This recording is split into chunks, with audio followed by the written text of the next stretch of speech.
one. Ladies and gentlemen, welcome to another episode of the Project Egg Show.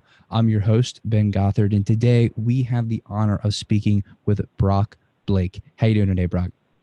Good, Ben. How are you? I'm doing fantastic, and I'm so excited to uh, have this conversation with you. Thank you so much for carving out the time. Yeah, my pleasure. Thanks for having me on. All righty. So I want to know, what is your story? My story. Well, I'm an entrepreneur, and being an entrepreneur includes some of the highest of highs and the lowest of lows.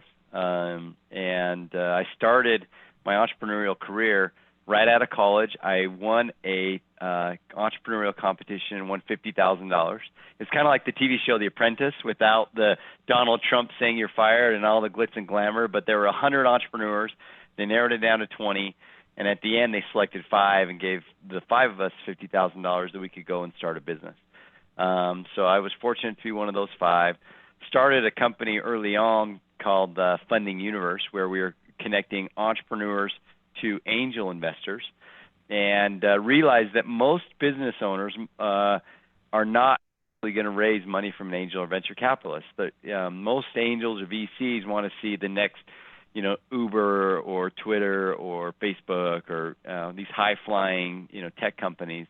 Most businesses across the U.S. are restaurant owners and landscapers and dry cleaners, and so after a few years of growing that business and trying to make that work, we realized let's shut down Funding Universe and start Lendio, where we were connecting these business owners to banks and lenders and helping them get 25,000 or 50,000, so we launched that in 2011, and we've been growing ever since. And there's so many stories. That's the very, very shortcut version, but there's so many stories in between, and I just love what I do. I love being an entrepreneur. I love helping small business owners. We call it fuel the American dream. You got millions of business owners that have this dream or passion, and we are giving them the capital to help them do it. So that's my story. When you were younger, like before college, who were you? What kind of person were you? So I'm the youngest of 6 siblings. So there's 5 boys and 1 girl, and so growing up, man, we always had a ball. We were playing football or basketball in the backyard or soccer, and I ended up playing soccer in college because I just grew up like being the youngest. You're fighting for everything. Everything was a competition. Every conversation turned into a competition, and so I love that. I love sports growing up. I had a paper out since I was a little kid. I've always been an entrepreneur, trying to sell. I started my own lawn care business where I bought a bunch of scooters and sold them, and I had, my parents, my mom is who instilled the drive. She grew up with this single parent household, poor as can be, had to work her entire life since she was a little kid, and really instilled on us this drive. My dad's a people person. He just loves being with people, and and so he's kind of instilled this, treat people the way they want to be treated. And so a great upbringing. I was fortunate to have the parents and the family that I had. Moving into college, it seems like you're playing soccer in college. Yeah. How did that then lead you to entrepreneurship? Like, where did that spark come from? Why did that appeal to you? Yeah, so in college, it's interesting. I played at Brigham Young University at BYU, and the soccer program isn't. It's a semi-pro league, so it's not an NCAA program, which basically means that none of us had scholarships. So not only did we spend 20 to 30 hours a week, with soccer and training and the weight room and all of that, but we also had all of our studies we had to complete, and we had to work to pay for our school.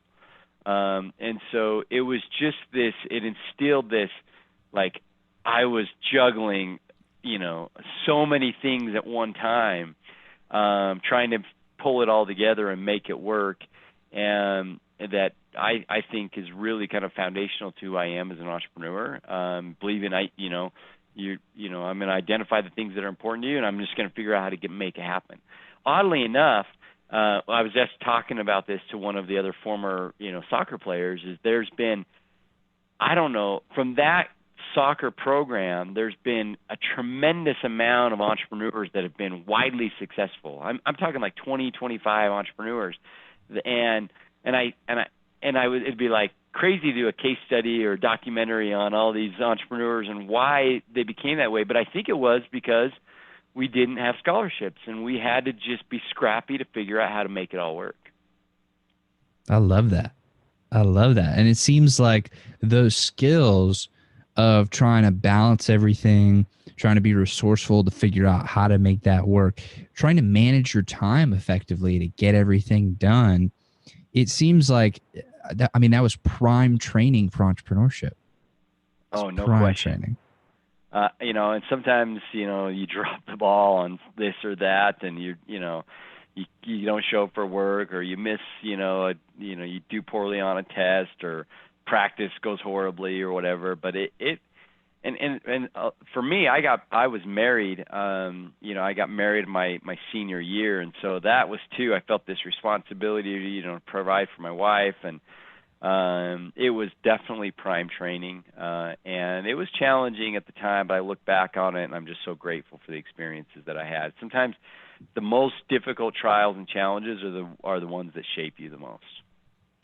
So that adds in a whole nother dynamic of you getting married, because I feel like, and I'm not married, so I'm really going to look to your insight here, but it would seem like, it would appear to me that at that point, that amount of responsibility turns the I should be successful into I must be successful, or I must figure this out. To me, it turns that into from a should to a must. No question. And fortunately, married the love of my life. My wife is amazing, and she's been 100% supportive from day one. She's just all in, believing, kind of saying, you can do this, you can make it happen, and never questioning. Like early on, we went through some tough times, and we maxed out all of our credit cards. She came, when we got married, she brought savings. She brought like $5,000 to $10,000 of savings, and I didn't really have any savings. So I always like to say she was my first angel investor, because she basically, helped fund the business early on. And then I won this $50,000, but then we maxed out credit cards, and we lived in my parents' home for a couple of years. Just during that time when you're eating macaroni and cheese and ramen noodles, trying to make it all work. And she never questioned. And fortunately, we're on a pretty good track record now, and the business is really growing. And so, our lifestyle's improved from that financial standpoint. But she's just been there. She's been a rock from day one. And actually, there was that pressure, but it was also like we were a team. We were going to make this happen together. I love that. As somebody who's 24 now, I'm always thinking about, I'm thinking about like choices of a life partner, and how important that is, and how profoundly impactful that individual will be to the future of your life. So I'm curious to learn, what were you looking for in a partner? What were you looking for in your partner in crime, for lack of a better term? Yeah, I think first off is someone that shares your same values. That what's important to you when all else is stripped away. Like, what are your values? What do you care about? We're a God-fearing family. We care about people and trying to do it the right way, and we're positive and optimistic, and want to be happy, and we like to travel, and she's she also, so I don't know, it's someone that really shares your same values, someone that I just love being with. If when we go on vacation to Hawaii or wherever, and just someone with that we can just hang out and have fun and enjoy our time together. It was important to me. I mean, I wanted to have a family, and we have 4 kids now. And I wanted someone who cared about that, who, wanted to be a mom. My wife is fortunate; she doesn't work, and so she stays home and probably does more work than I do at taking care of 4 kids. But that was important to me. So, I mean, to each person, you have to decide what are the things that you value the most, and base that. It's a heavy decision. Base that decision off. Do your values align? Do you get along? And if so, are you committed to it? And because just like being an entrepreneur, as this isn't a marriage show, but marriage is the highest of highs and the lowest lows. It's hard. But it's anything that's hard also brings incredible fulfillment. I love that. And to me, what's really fascinating and I think very meaningful is that one of the first things you talked about were the values. And, that's kind of centric to your answer. And so I'm curious, and you talked about them a little bit. So one could surmise from what we've talked about thus far, but I really want to ask you directly, what are those values that you hold very, very dearly? What are those things that are the most important to you? So, I mean, for me, there's a spiritual component that is really important to me. Like I said, God-fearing man who, believes in a higher power. And so that was, important to me. I think values of my grandpa taught us always to remember who you are. And that basically meant, you got to represent not only yourself, but your family with, integrity and with character. So that's something that is really important to me.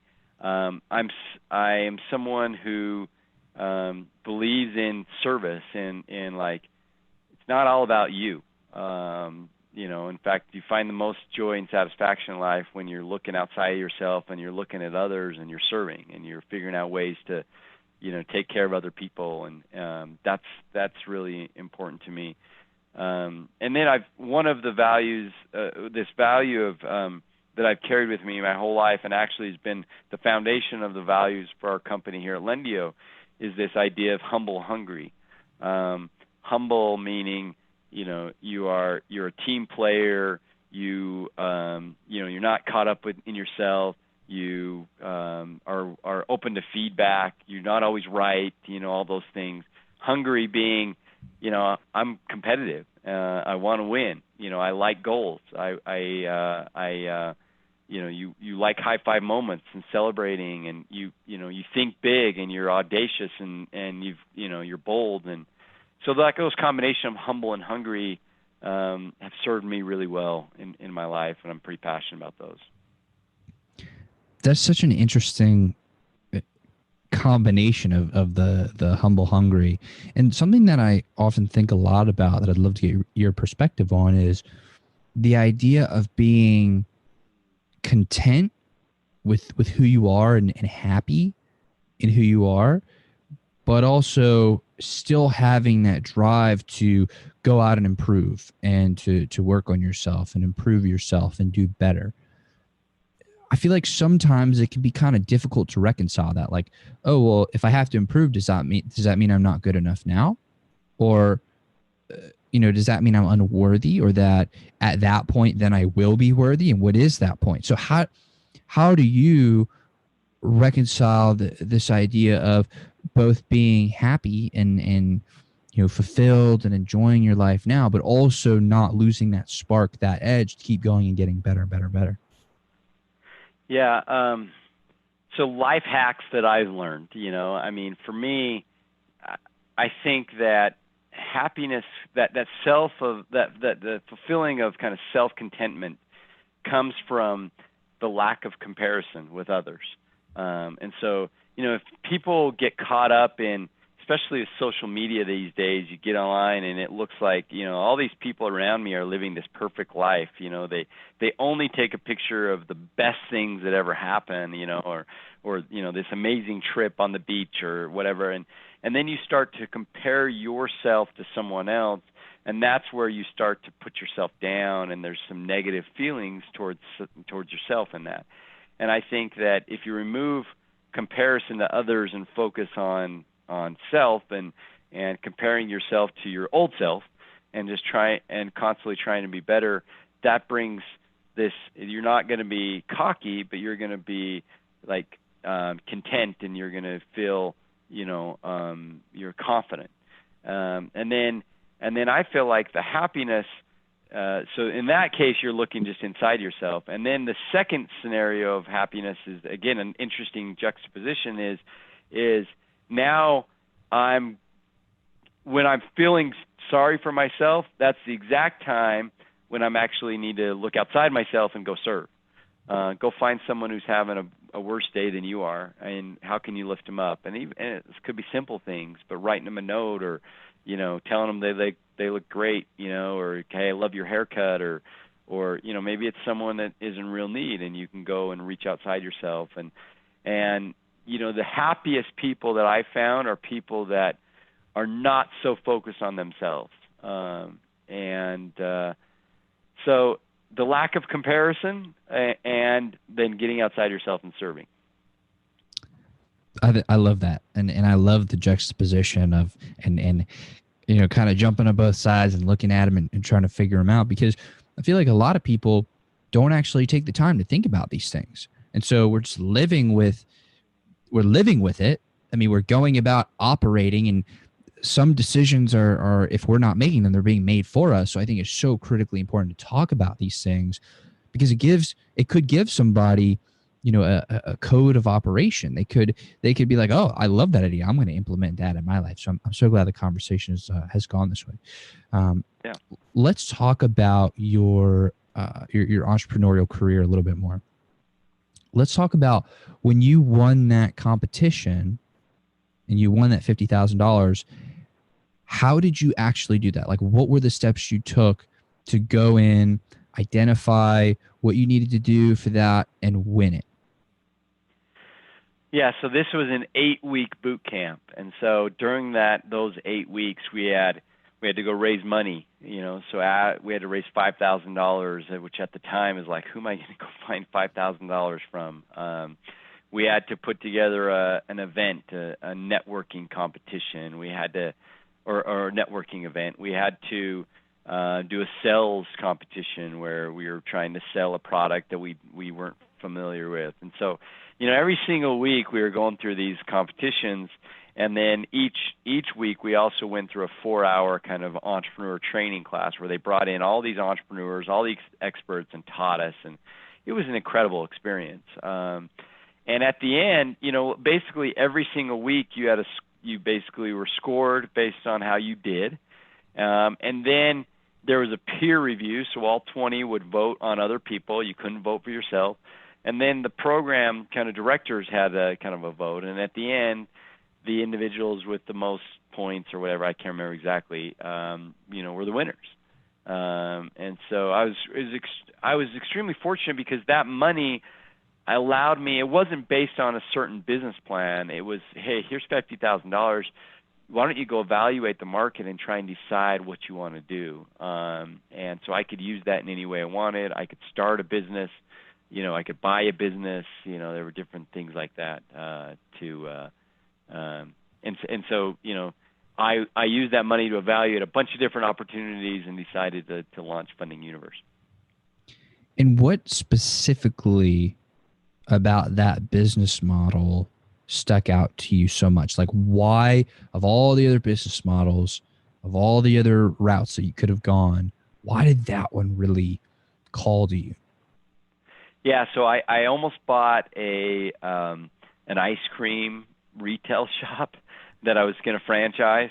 I almost started this other guy idea. We were going to partner on a calendar that was basically, honestly, what Google Calendar is today. That was the concept. It was a great idea.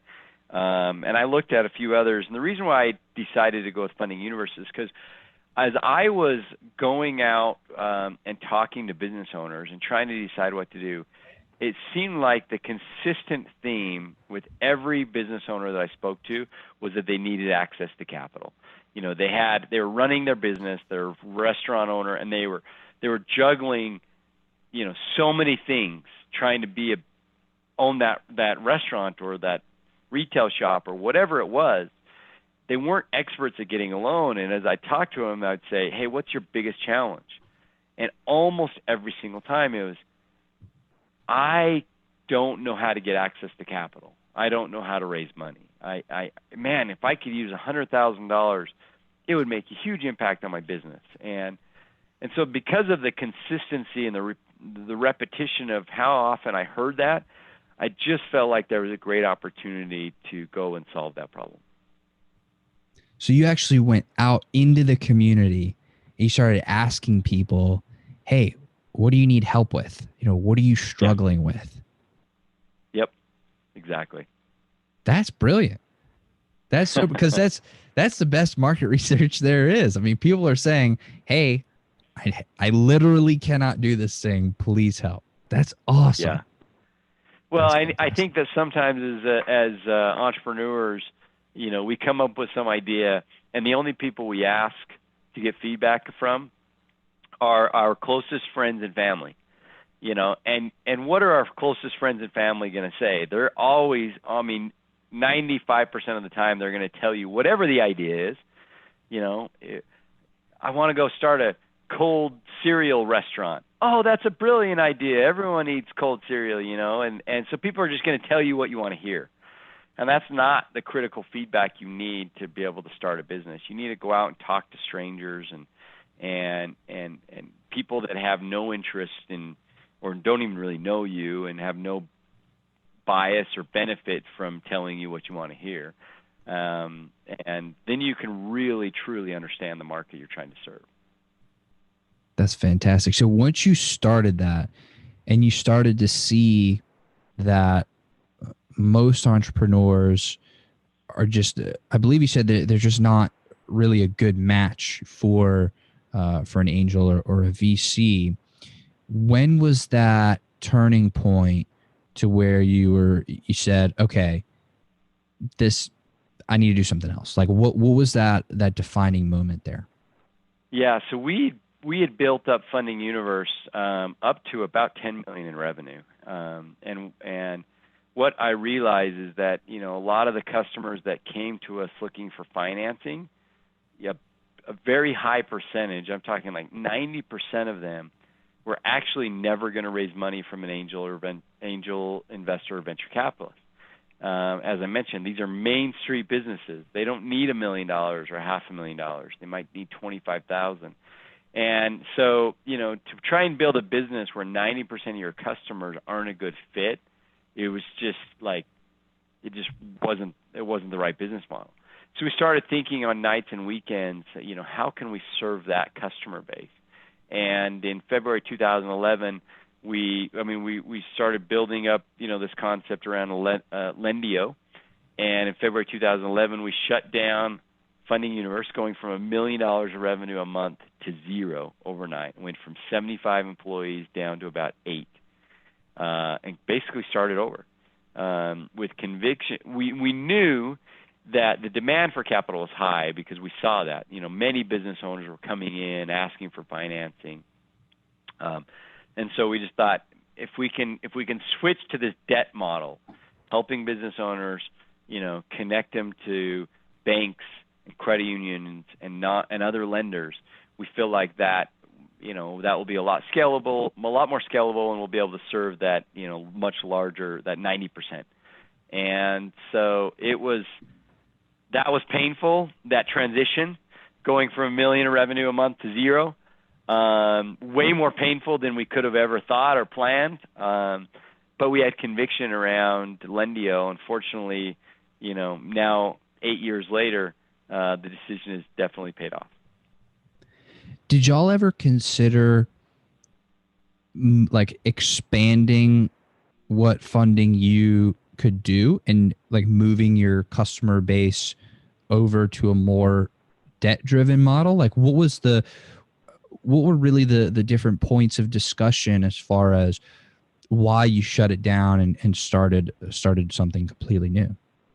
Yeah, the reason why is because we had a customer base, a stream of customers that were coming to us on the funding universe side. Again, the majority of those looking for debt financing. And so what we wanted to do is kind of redirect that customer base to Lendio. And so there wasn't like an ability to go and, we didn't have the financial resources to say, okay, let's try and keep this one running over here and go and do this one. And, a lot of people have asked me, well, why didn't you sell it, or why didn't you? And maybe there could have been other routes. Although, we, even today, I'm not sure today I would have done it differently. There was a lot of pain, but I do feel like it gave us the best chance of being successful with the new with Lendio. So once you did start Lendio, what were those actionable steps? How did you grow it to the amazing business that it is as of, August of 2019? Yeah. So again, I like to say we probably made every mistake in the book in my entrepreneurial career, and I'm not kidding. And the key is you're going to make a lot of mistakes, but how do you respond in a way where you don't make the same mistake twice, and how do you do that fast so your rate of learning is accelerated? So our path was, first off, we had this customer base of small business owners coming in. We had to go out and build relationships with lenders. So that was the first few years was, let's go get out on the street and start talking to banks and tell them, hey, we've got this stream of customers. They're looking for a loan. Would you like to lend to them, and make that happen? That was a lot harder than I expected it to be. Fortunately, though, once you get a bank on board or a lender on board, they stay with you for a really long time. And so we've pretty much not really lost any banks. And then, for us, there was this learning curve of, in business lending, there's lots of different loan products. It's not just one loan product you're trying to do over and over and over again. There's lines of credit, and there's term loans, and there's SBA loans and credit cards. And so we had to go through this learning curve of, for each product, what are the data points that we need to pull together to know if that business owner is going to get funded. So we had to learn, okay, we got to pull bank data, and we got to pull credit. We need to look at their tax returns, and we need to ask this question and that question, and revenue and financials. And so there was this process of, how do you even fund a loan? Like, how do you do that? At first, we started doing lead gen, where business owner would come in, they'd sign up, we'd qualify it, we'd send it off to 3 or 4 lenders, and then, we got paid, whether the loan funded or not. I never loved that model because I don't love the customer experience. The borrower's getting, calls from different lenders and saying, and so the borrower is having to handle that whole customer interaction. In 2014, we actually changed the model where we handle the entire customer experience. The lender actually can't reach out to the borrower, and we'll help that borrower navigate the different lenders and which options they have. When we changed that, going from lead gen to kind of the what we call marketplace, and changing that customer experience, that's when our business has really taken off. And now we just barely crossed $1.5 billion of loans on our platform, over 80,000 transactions on our platform, and so it's been a ride going through that learning curve.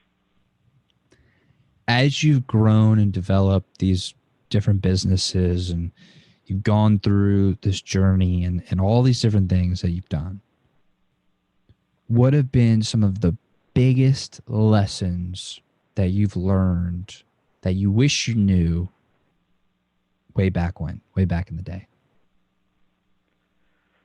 Yeah, one of the things that we learned early on, and again from making mistakes, is we learned that it all starts with customer experience. do you have a product or service that fills a customer need, and are you doing it in a way where the customer is a raving fan, where they will tell their friends about it and they'll refer customers to you? Will they come back to you again and again and again because the first experience was great? That lesson was extremely valuable. It's like when you nail that, everything else starts to come together. That's one. Two, I really believe in building an amazing culture. And I feel like if you take care of your team members, they will take care of your customers. And so, our culture is based off of, again, humble, hungry. We hire and fire to humble and hungry in those attributes. But we, like we talked about earlier around finding a life partner, or we build our culture based off of values. And we want people that share those same values, that are passionate about what we do. And we learned that the hard way. Early on, you're just kind of hiring who you can get and the talent you can get, and kind of there's not really this screening mechanism of, I'm going to hire people that share my same values. Once we've been able to do that, the team we have is just incredible, amazing talent. And we definitely hire and fire to those values. I don't know. There's so many mistakes I've made along the way. I learned one time I ran out of money and I couldn't make payroll. That's a whole story, and I can tell. There's learning experiences there. We've done made bad decisions that affected employees, or made bad decisions around we're going to invest in a certain product and it didn't work out, and a lot of. I think we've messed, like I said, I think I've made every mistake in the book. Along that same journey, learning those lessons, how have you changed as an individual? Well, you'd like to think that you're a lot more wise than I was when I first started being a young entrepreneur. One of the things that's changed for me is when I was a young entrepreneur, I literally, you go and you read all these magazine articles and you see these people on the front cover of Inc. or Forbes or Entrepreneur or whatever it is, and you think, I'm going to do that. I'm going to build a business. I'm going to sell it in a year. I'm going to ride off in the sunset in a Lamborghini, and everything's going to be great. And you just kind of have these dreams. And so at first I was building a business to sell it, because I was just thinking about that moment. And over time, I've completely changed my passion for building a business. Now I'm not building a business to sell it. I'm building a business that I hope will be a 100-year business. I want to make long-term decisions. I want to build a business that is so valuable, that is serving our customers, where people love coming to work every day. And guess what? I believe that if I do that, someone will come and give us an offer we can't refuse. But that's not what I'm aiming for. I'm aiming for build a great business and serve your customers well, take good care of your employees, and those things. And as long as I'm having fun, and as long as I'm not bored or I'm not tired or whatever, I'm going to keep doing that. And I love what I do.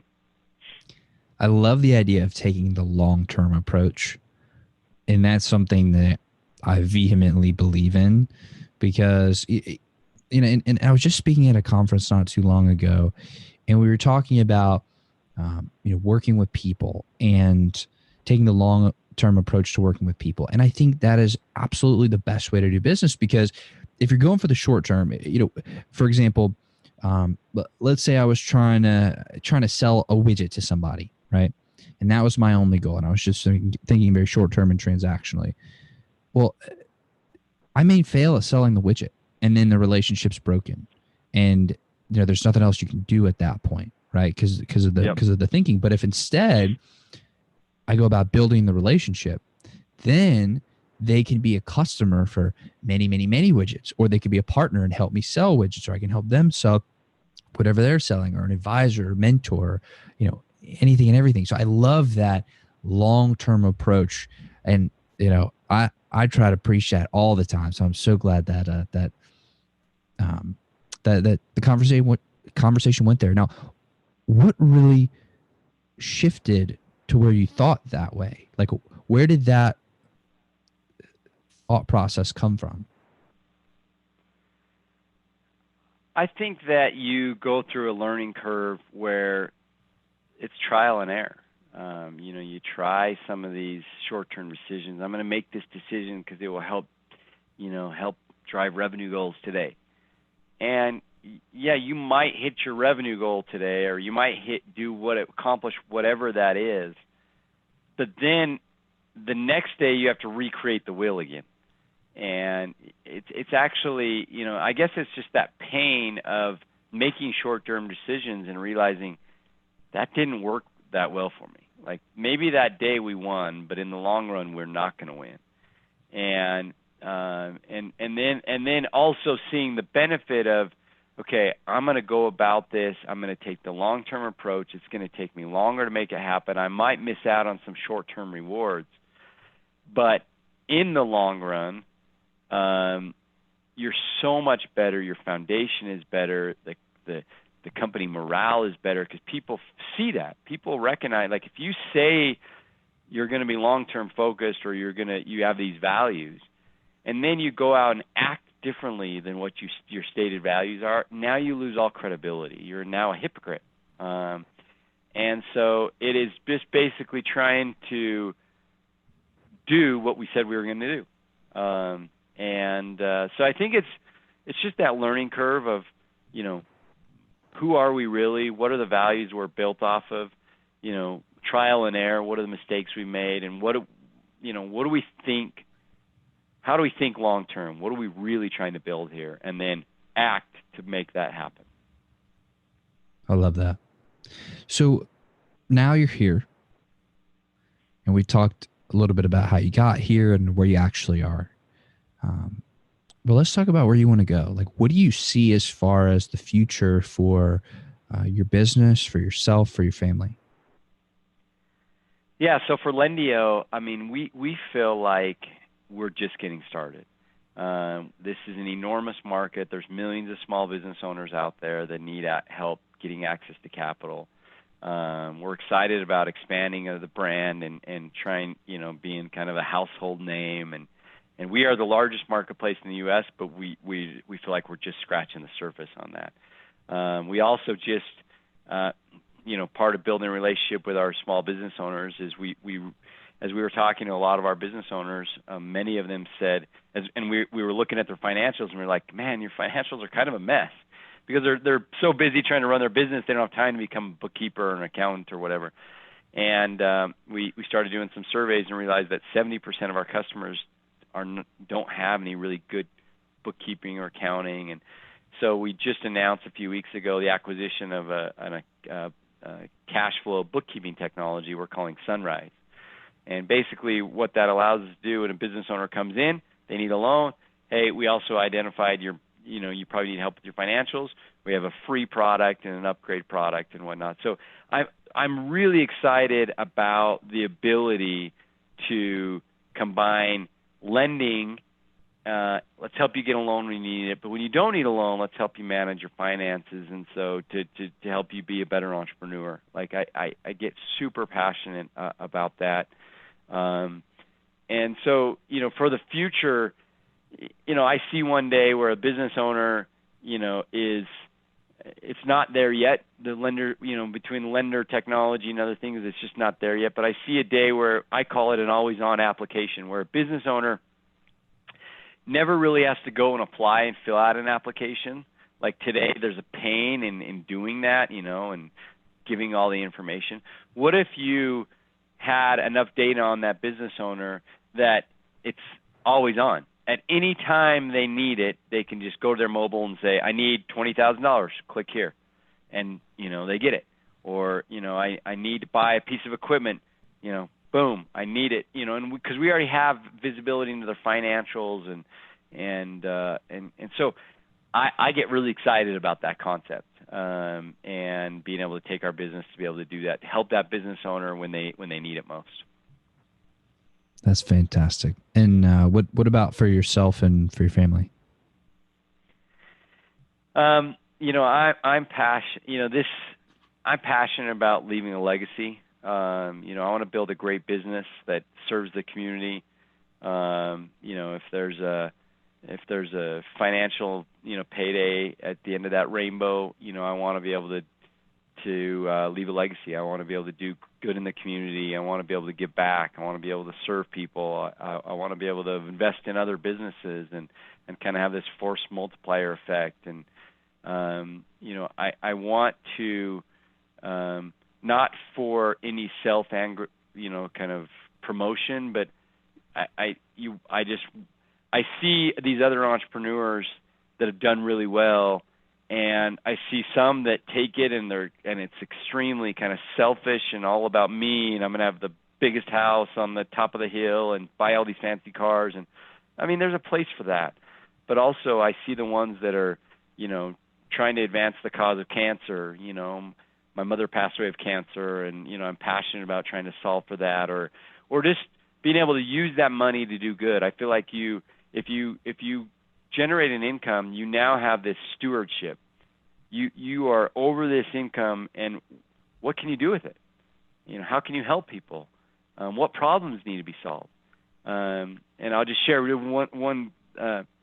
I listened to Richard Branson, the founder of Virgin, speak one time, and I love this concept. He said, in life, you are first and foremost trying to figure out, take care of yourself. Like, I'm eating right, and I'm exercising, and I'm in a good spot. And then all of a sudden you expand your circle of influence, and now you're starting, maybe it's your family. Okay, now I got to make sure I got taking good care of my family. And then, expand your circle of influence, and now you're looking at your neighborhood. And, are you helping the lady on the elderly lady down the street, and taking good care of them? And then you're expanding to your community, and then your state, and then your nation. And he said, now I'm in a situation where, people know who I am. I've made enough money. I'm actually working on world problems.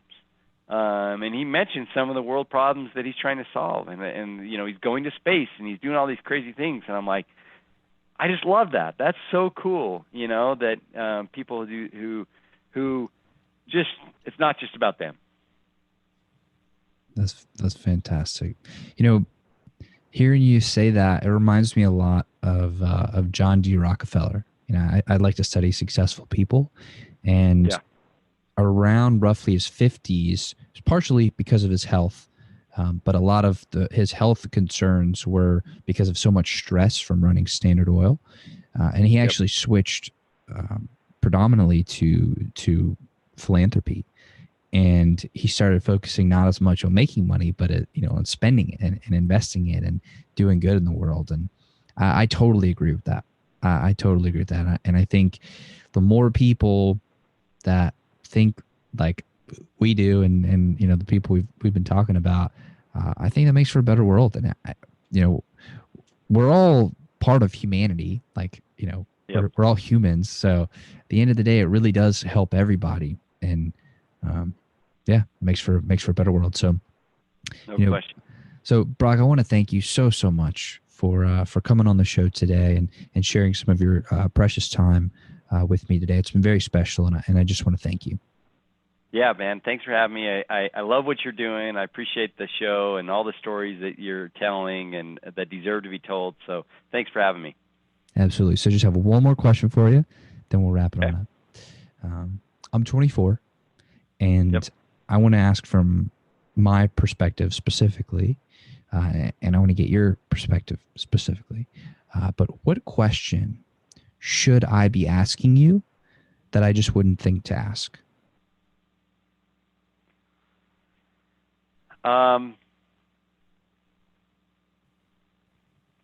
Well, along these same themes, for this show, the same question I would have for every show, but what's it like being an entrepreneur and trying to have a family? I think that there are millions of entrepreneurs out there that are juggling, trying to be the best dad they can be, or the best mom they can be, or the best spouse they can be, or the best partner they can be, or whatever their scenario is.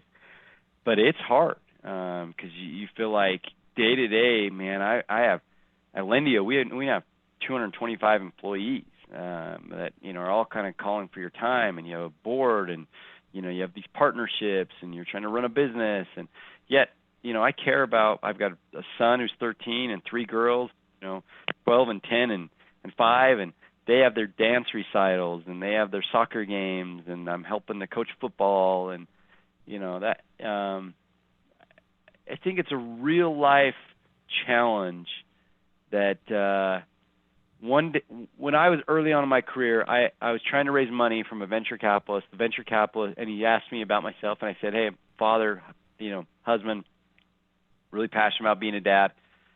He said, "You need to choose. You're either going to be." I've never seen someone be a successful CEO and build a great business and be a great dad. So you need to choose. And in that moment, right then and there, I knew that guy was not the right partner for me. And I've also remembered that conversation from day one, and I'm set to prove him wrong. And I'm not a great CEO and a great father yet, but that's my mission in life, is to be both. And I'm striving to do that. But it's a balance.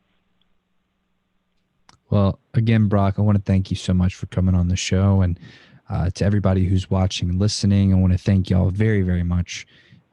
Your time is very valuable too. So I'm grateful that y'all choose to share it with us today and stick with us all the way till the end. So thank you very much. I love y'all. Y'all are the reason that I do this show. So thank you. And I will see you on the next episode.